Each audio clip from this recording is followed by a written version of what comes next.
Assalamualaikum warahmatullahi wabarakatuh. Perkenalkan saya Dini Maila Rahmat dengan NIM K00251118.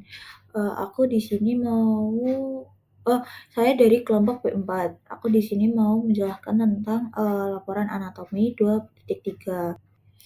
Untuk, laporan yang pertama di sini ada kasus Pak Harjo, seorang pria berusia 68 tahun datang ke dokter, keluhan gerakan tubuh yang makin melambat, kaku pada otot, dan tangan kanannya sering bergetar sendiri saat sedang santai.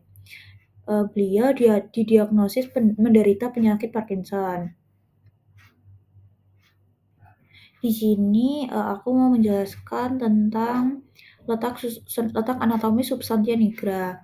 Nah, substantia nigra ini secara anatomis terletak di bagian mesencephalon atau, di otak bagian tengah, di bagian tegmentum yang memisahkan crus cerebri dari bagian dorsal mencephalon. Struktur ini dinamakan demikian karena mengandung neuron-neuron yang berpigmen neuromelanin yang memberikan warna lebih gelap dibandingkan area sekitarnya saat pada potongan melintang otak.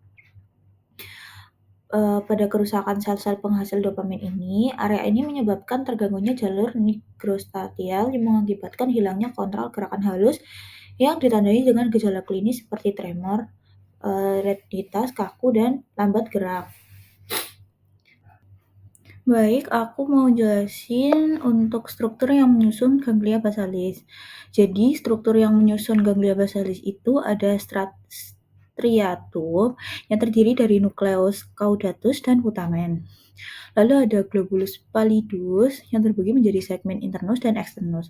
Lalu ada subthalamic nucleus dan substantia nigra. Nah, sistem ini bekerja dalam sirkuit kompleks melalui jalur langsung atau direct pathway yang memfasilitasi gerakan dan jalur tidak langsung indirect pathway yang menghambat gerakan, di mana neurotransmitter dopamin dari substansia nigra ini berperan penting dalam memodulasi aktivitas di sirkuit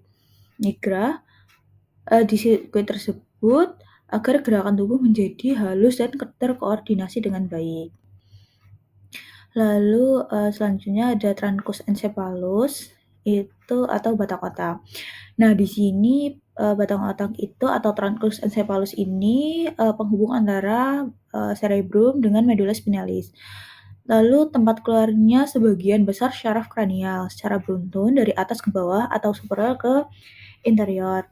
Lalu, batang otak ini disusun oleh 3 bagian, mencephalon, itu terletak di bagian superior dan fungsi dalam pemrosesan visual dan auditori serta kontrol motorik. Lalu ada pons yang terletak di bagian tengah berfungsi sebagai jembatan komunikasi antara korteks dan cerebellum. Lalu pusat kendali pernafasan dan yang paling inferior adalah medulla oblongata yang berbatasan langsung dengan medulla spinalis dan mengandung pusat vital untuk pengaturan denyut jantung, tekanan darah, dan pernafasan. Lalu untuk laporan 2 ini Pak Joko, beliau berusia 60 tahun tiba-tiba mengalami pusing berputar, penglihatan ganda, dan kesulitan menelan saat makan siang. Lalu setelah dibawa ke IGD melakukan CT scan, beliau terkena stroke batang otak akibat adanya penyumbatan pada pembuluh darah. Yang pertama itu jelaskan sistem vaskularisasi circulus anterosus Wilsi. Lalu selanjutnya jelaskan anatomi 3 bagian utama penyusun struktur anatomi batang otak atau yang tadi. Lalu ada yang terakhir itu jelaskan nervus cranialis apa saja yang tempat keluarnya di bagian pons. Itu sebutkan nomor, nama, dan fungsi. Lalu ada vaskularisasi circulus anterosus Wilsi. Di sini yang pertama urutannya ada aliran dimulai dari dua arteri vertebralis yang menyatu di pons membentuk arteri basilaris. Arteri ini bercabang menjadi PCA yang menyuplai lobulus occipital dan bagian inferior lobulus temporal. Lalu arteri komunikas posterior atau PCOMA bertindak sebagai penghubung krusial yang menyambungkan sistem posterior PCA dengan sistem anterior ICA. Inilah yang memungkinkan darah dari sistem vertebrosilar dengan sistem anterior ICA yang memungkinkan darah dari sistem vertebrobasilar mengalir ke depan jika suplai dari karotis terhambat.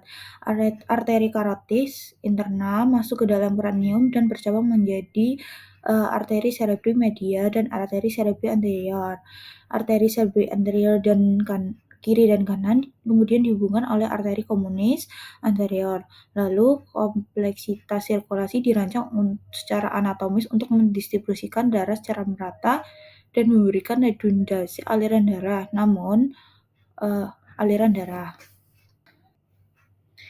Lalu untuk penyusun batang otak tadi ada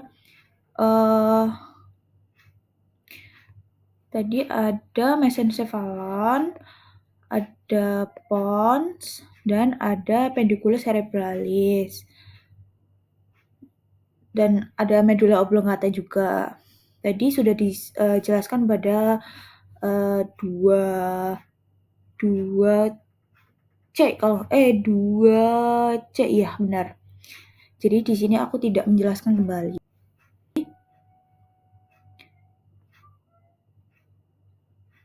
Lalu aku mau menjelaskan tentang nervus cranialis. Lalu ada apa aja yang di bagian ponsnya lah. Yang tempat keluarnya di bagian pons. Yang memiliki nukleus atau keluar dari bagian pons meliputi nervus trigeminus, nervus 5 yang bertanggung jawab untuk sensasi wajah, otot pengunyah.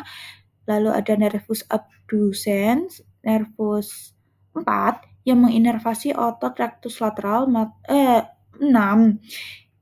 rectus lateral mata untuk gerakan abduksi. Lalu ada nervus facialis 7 yang mengatur otot ekspresi wajah dan pengecapan serta nervus vestibuloclearis yang nervus 8 yang berperan dalam fungsi pendengaran dan keseimbangan tubuh. Lalu syaraf-syaraf ini jika terganggu akan mengalami gejala klinis seperti berputar, penglihatan ganda, serta kesulitan menelan akibat terganggunya fungsi koordinasi saraf kranial tersebut. Sekian yang bisa saya sampaikan, kurang lebihnya mohon maaf. Wassalamualaikum warahmatullahi wabarakatuh.